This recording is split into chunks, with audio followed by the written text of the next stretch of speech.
Good morning students. प्रिय विद्यार्थियों, दुष्यंत कुमार द्वारा रचित गज़ल जो आपके सिलेबस में आई है बेटा, इसको पढ़ रहे हैं, जिसका पहला पार्ट आपने पढ़ा बेटा। ये जो गज़ल है बेटा, ये साए में धूप उनके गज़ल संग्रह से ली गई है। और उन्होंने जो एक बहुत बढ़िया उनका शेर जो प्रसिद्ध है, मेरे सीने में नहीं तो तेरे सीने में सही, हो कहीं भी आग लेकिन आग जलनी चाहिए। तो इसी प्रकार से उन्होंने जो छिपे हुए गूढ़ रहस्य से आम आदमी की पीड़ा को व्यक्त किया है। उदाहरण के लिए, जैसे आवाज़ों के घेरे में कवि ने सामाजिक चेतना को मुखरित किया है, क्योंकि उन्होंने समाज में फैली हुई अनेक जीर्ण शीर्ण रूढ़ियों, अनेक परंपराओं, अंधविश्वासों का विरोध किया था। दुष्यंत कुमार अपनी गज़लों के लिए लोकप्रिय कवि माने जाते हैं, क्योंकि ये कहा जाता है कि हिंदी साहित्य में जो गज़लों का पदार्पण करने वाले दुष्यंत कुमार ही हैं, जिन्होंने इस विधा को हमारे हिंदी साहित्य में जो है स्थान दिलाया। उनकी जो शैली है बेटा, भाषा, वह प्रवाहमयता, नवीनता और सजीवता लिए हुए हैं। कवि ने प्राय सफल और प्रवाहमयी उपमानों का भी प्रयोग किया है बेटा। तो पहले पार्ट में आपने पढ़ा था बेटा कि किस प्रकार से जो गज़ल गायक हैं बेटा दुष्यंत कुमार जी, उन्होंने राजनेताओं द्वारा झूठे वादों की पोल जो खोली है कि चुनावों में वे बड़े बड़े क्या करते हैं, वादे करते हैं। वे कहते हैं कि सत्ता प्राप्त करने के बाद प्रत्येक घर में हम ये करेंगे, वो करेंगे, प्रत्येक व्यक्ति को रोजगार दिलाएंगे, प्रत्येक घर में हम रोशनी का प्रबंध करेंगे। लेकिन चुनावों के बाद सामान्य व्यक्ति के घर की तो बात दूर, पूरे शहर के लिए भी एक दीपक जलता हुआ हमें दिखाई नहीं देता है। अर्थात कहने का भाव है इस कवि का, गज़लगार का, कि वो कहना चाहते हैं कि चुनाव के समय जो लोग जनता के सामने बड़े बड़े वादे करते हैं चुनाव में जीतने के लिए, वोट बटोरने के लिए, लेकिन सत्ता प्राप्त करने के बाद वे उन वादों को भूल जाते हैं और अपना घर भरने में लग जाते हैं, और आम व्यक्ति को जो है संघर्ष करना पड़ता है। दूसरी जो गज़ल में ये दिखाया था कि वे पेड़ों को हम इसलिए लगाते हैं ताकि हमें धूप से बचाव हमारा हो सके, हमें वो धूप से बचा सके, छाया हमें मिले। लेकिन आज उन वृक्षों की छाया में भी धूप लगने लगी है। अर्थात हम राजनेताओं को वोट इसलिए देते हैं कि हमें सुख सुविधा प्रदान करेंगे, लेकिन वही राजनेता क्या बन जाते हैं, फिर दुख का कारण बन जाते हैं, और इसीलिए कहते हैं कि हम यहाँ से उम्र भर के लिए चले जाएं। अर्थात अब तो यहाँ से कहीं और चले जाना चाहिए, उनकी ये इच्छा है। तीसरी गज़ल में उन्होंने उन लोगों का वर्णन किया है बेटा जो प्रतिकूल परिस्थितियों में अपने आप को ढाल लेते हैं, प्रतिकूल परिस्थितियों से भी समझौता कर लेते हैं। तो कुछ लोग उचित सुविधाएं न मिलने पर विरोधी परिस्थितियों के साथ समझौता कर लेते हैं। उन लोगों की तरफ इनका इशारा है। इन लोगों को यदि पहनने के लिए भी कमीज नहीं मिलती है तो वो पाँव से अपने पेट को ढक लेते हैं।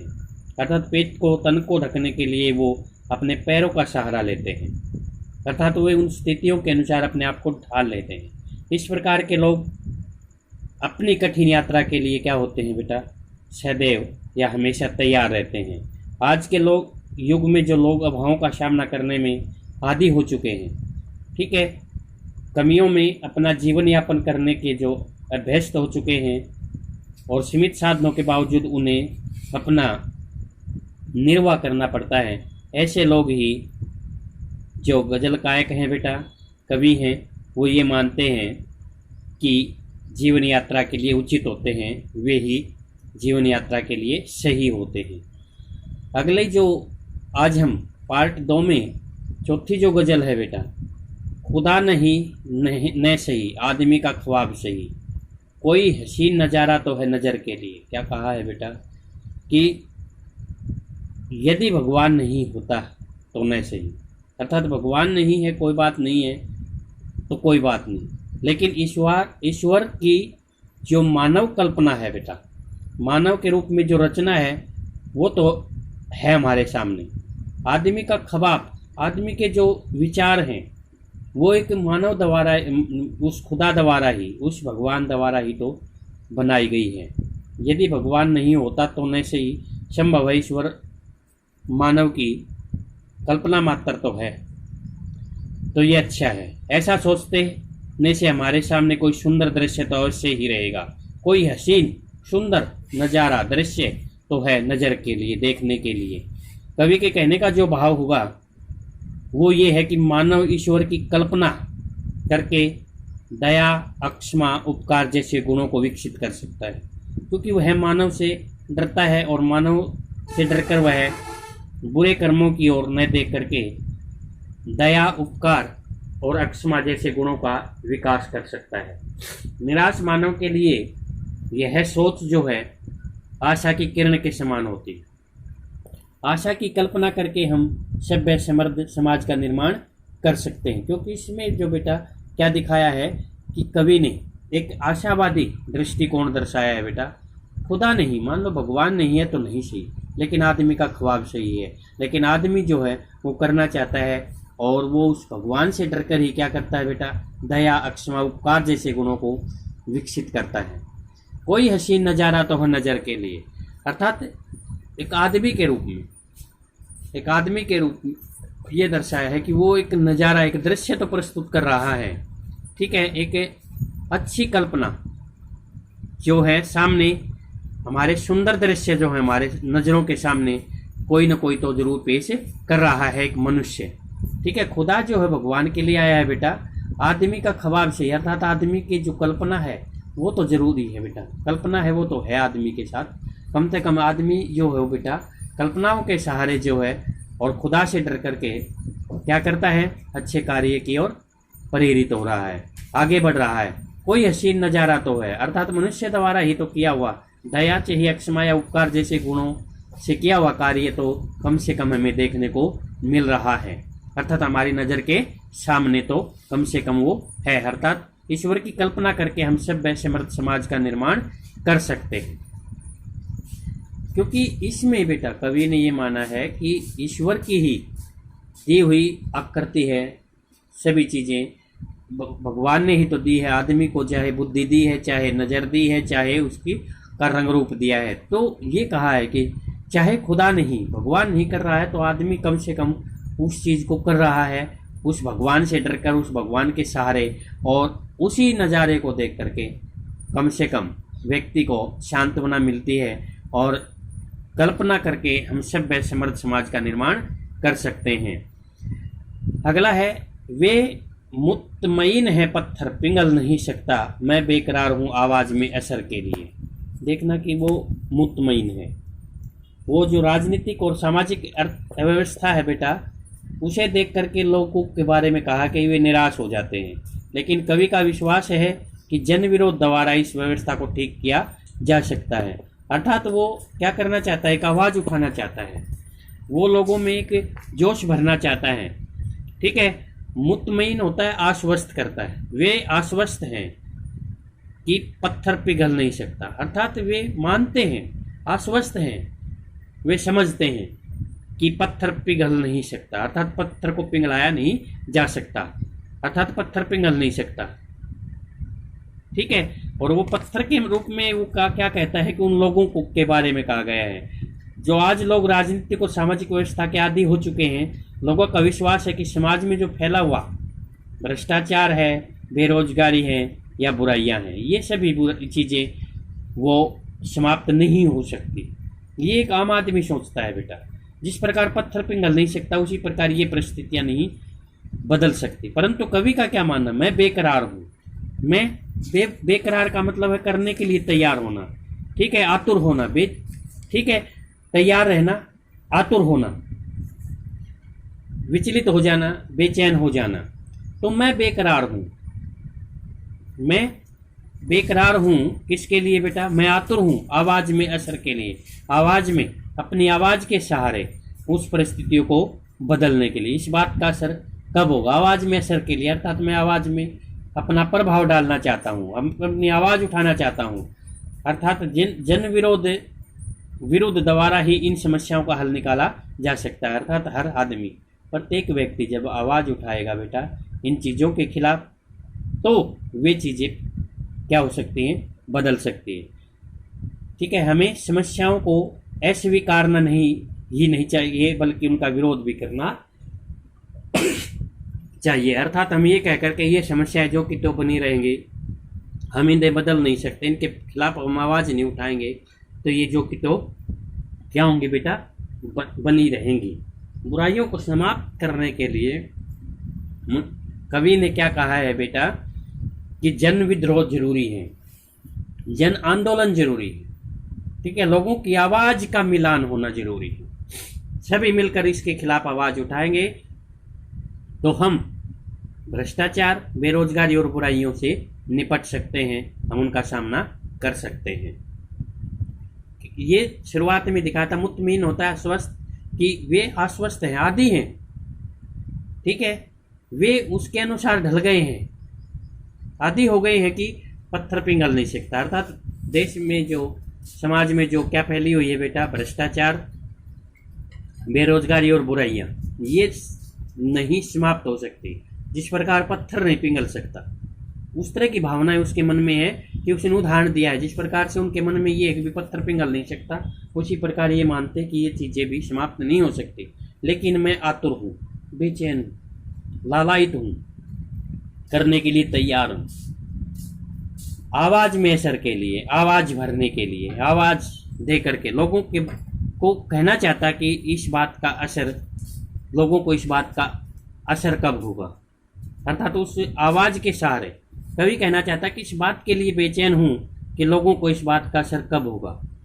कहने का भाव ये है कि जन विरोध द्वारा ही हम समस्याओं का हल कर सकते हैं, उनका हल निकाला जा सकता है, और हमें समस्याओं को अस्वीकार ही नहीं करना चाहिए, बल्कि उनका विरोध करना चाहिए।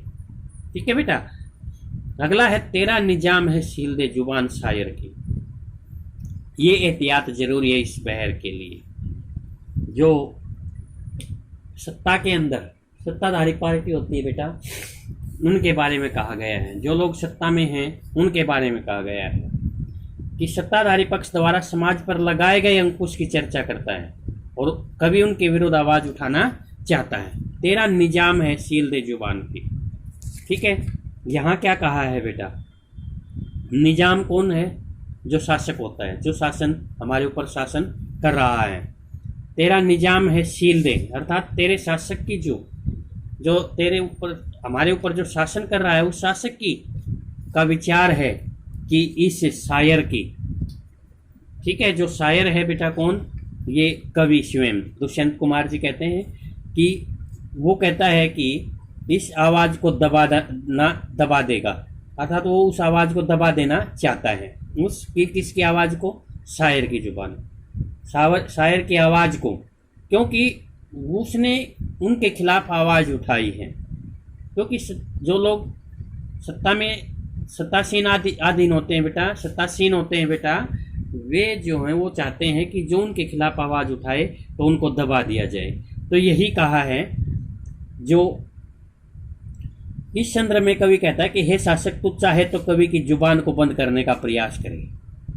शायर कौन, स्वयं कवि है बेटा, कि मेरी जुबान को चाहे तू बंद कर दे, दबा दे, परंतु गजल के छंद के लिए ये एहतियात जरूरी है। इस बहर के लिए, बहर होता है छंद बेटा, ठीक है, और एहतियात होती है सावधानी। बहर होता है छंद बेटा, ठीक है, तो ये सावधानी जरूरी है। क्या कहा है कि छंद के लिए, गजल के छंद के लिए बंधन की सावधानी अति आवश्यक होती है। अर्थात कवि कहना चाहता है कि मैं अपने छंदों द्वारा जनता में जागृति फैलाना चाहता हूँ और परिवर्तन के लिए, बदलाव के लिए, क्रांति के लिए मैं प्रयासरत रहूँगा। कवि अपने छंद द्वारा जनता में जागृति उत्पन्न करेगा और परिवर्तन के लिए उनको प्रयुक्त करेगा। तो यहाँ दिखा है बेटा उस शासक के बारे में ठीक है, सत्ताधारी पक्ष द्वारा समाज पर लगाए गए अंकुश की चर्चा करना और कवि का इसके विरुद्ध क्या करना बेटा, आवाज उठाना। तो वो आवाज उठाएगा तो क्या चाहते हैं वो शासक कि उसकी जुबान को बंद कर दे, उसकी जुबान को बंद करने का वो क्या करेंगे, प्रयास करेंगे। इसलिए उसने कहा है कि मैं गजल के लिए, गजल के छंद के लिए, बहर होता है छंद बेटा, एक सावधानी जरूरी है कि सावधानी अति आवश्यक होती है। गजल के छंद के लिए बंधन की सावधानी अति आवश्यक होती है। और जो कहना चाहता है वो छंदों द्वारा आवाज देना चाहता है लोगों में, ठीक है, जागृति पैदा करना चाहता है और परिवर्तन के लिए उनको प्रयुक्त करना चाहता है। अगली गजल बेटा देखना, जिए तो अपने बगीचे में गुलमोहर के तले, मरे तो गैर की गलियों में गुलमोहर के लिए। देखना कि जिए तो अर्थात जीवित रहे तो अपने बगीचे में, गुलमोहर एक पौधा होता है बेटा, ठीक है। क्या कहा है कि जो कवि है अपनी इच्छा के से जीवन जीने और दूसरों के प्रति परोपकार की भावना रखना, उसको प्रोत्साहित कर रहा है, उसकी भावना का उल्लेख कर रहा चाहता है वो कवि अपनी इच्छा से जीवन जीने की शैली को और दूसरों के प्रति परोपकार, ठीक है, दूसरों के प्रति भलाई का काम करने के लिए कहा गया है। जिस प्रकार गुलमोहर होता है बेटा, गुलमोहर का पेड़ होता है, वो दूसरों को क्या देता है, छाया देता है, ठीक है, दूसरों को छाया देता है। तो जिए तो अपने बगीचे में, कवि अपना जीवन जीते हुए अपने बगीचे के गुलमोहर में रहना चाहता है कि वो अपने बगीचा का जो गुलमोहर है, ठीक है, चारों तरफ से जो पेड़ों से ढका हुआ जो बगीचा है उसके नीचे वो जीना चाहता है, अर्थात अपनी जगह में, चाहे कितनी भी अच्छी हो या बुरी हो, उसमें वो सारे सुख सुविधा देखता है।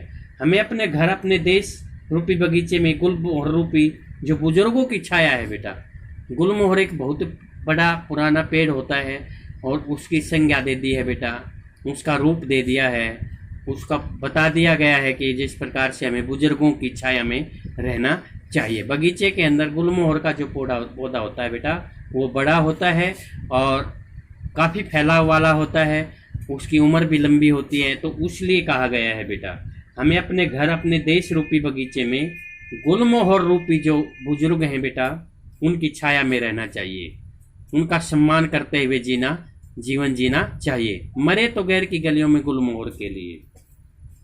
हम जीवन की समस्याओं का हम सफलतापूर्वक सामना कर सकते हैं ऐसा करके, किस प्रकार से कि अपने बगीचे में, अपने देश के रूपी बगीचे में गुलमोहर रूपी बुजुर्गों के छाया में रहने करके हम जीवन की समस्याओं को सफलतापूर्वक सह सकते हैं, सामना उनका कर सकते हैं। यदि हम क्या कहा है, यदि हम मरे भी तो गैर की गलियों में गुलमोहर के लिए, यदि हम मरे भी तो दूसरों की गलियों में गुलमोहर की रक्षा करने के लिए मरे। गुलमोहर अर्थात यहाँ दूसरा जो गुलमोहर के लिए शब्द आया है बेटा, परोपकार के रास्ते पर चलते हुए, दूसरों की सहायता करते हुए हमें मरना चाहिए। अर्थात जिस प्रकार से पेड़ होता है बेटा, वो पूरा जीवन दूसरों के अर्थात परोपकार की भावना के आधार पर ही अपना जीवन समाप्त कर देता है, पूरा जीवन उसका परोपकार की भावना में बीत जाता है। उसी प्रकार से बुजुर्गों के बारे में कहा गया है, वो अपने परिवार के पालन पोषण के लिए, अपने समाज के लिए अपना पूरा जीवन लगा देता है। तो इसी प्रकार से कहा है, जिए तो अपने बगीचा जो हो बेटा, देश रूपी या घर रूपी जो बगीचा होता है बेटा, उसके अंदर बुजुर्गों की छाया में जीना चाहिए, बुजुर्गों का सम्मान करते हुए हमें जीवन बिताना चाहिए। मरे तो गैर की गलियों में, अर्थात यदि मरे भी तो हमें परोपकार की भावना करते हुए, ठीक है, दूसरों की सहायता करते हुए हमें अपना जीवन समाप्त करना चाहिए, ठीक है।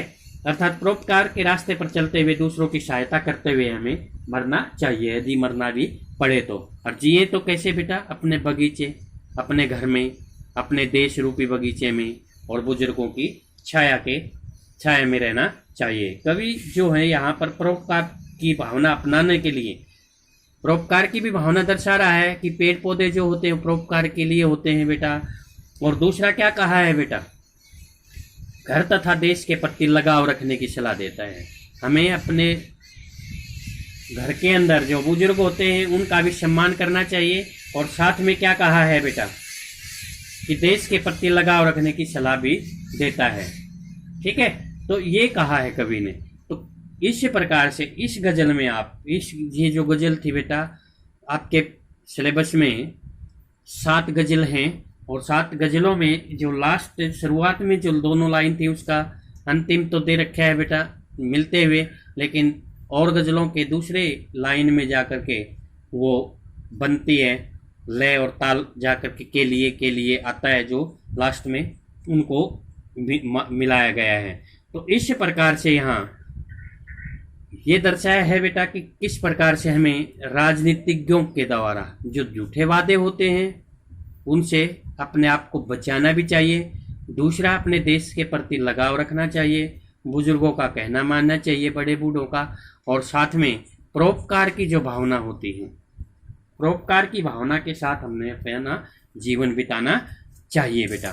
तो इस प्रकार से ये गज़ल आपकी पूरी हुई बेटा। और इसके गज़ल को पढ़ करके आप छोटे प्रश्नों को नोट करें रफ कॉपी में बेटा, कि प्रश्न नोट करें, कवि के अनुसार हम पेड़ क्यों लगाते हैं? कवि के अनुसार हम पेड़ क्यों लगाते हैं? अगला प्रश्न है, हम राजनेताओं को वोट क्यों देते हैं? हम राजनेताओं को वोट क्यों देते हैं? अगला प्रश्न है, कवि ने जनता में जागृति फैलाने के लिए किसका प्रयोग किया है? कवि जनता में जागृति कैसे फैलाना चाहता है? ठीक है, कवि किस प्रकार की मृत्यु चाहता है, अर्थात मरना भी चाहता है तो वो कैसे मरना चाहता है, कवि किस प्रकार की मृत्यु चाहता है। अगला है, कवि किन के प्रति लगाव रखने की सलाह देता है? देखना पहली लाइन में, जिए तो अपने बगीचे में गुलमोहर के तले। परोपकार की भावना घर और देश के प्रति, इनके प्रति जो उनका लगाव है बेटा। प्रथम जो गजल है, शेर है, उसमें चिराग शब्द किस रूप में आया है बेटा? चिरागा और चिराग दो शब्द, दोनों जगह पे एक ही शब्द का बहुवचन भी एक वचन के रूप में प्रयोग हुआ है, तो वो बताना है आपको बेटा। अगला है, इन शेरों में, जो ये शेर है बेटा इस गजल के अंदर, उनमें किस भाषा का प्रयोग किया है? इन शेरों में किस भाषा का प्रयोग हुआ है बेटा? ठीक है। अगला प्रश्न है, विरोधी परिस्थितियों में समाज के कौन से लोग समझौता कर लेते हैं? विपरीत परिस्थितियों में, प्रतिकूल परिस्थितियों में समाज के कौन से ऐसे लोग होते हैं जो समझौता कर लेते हैं?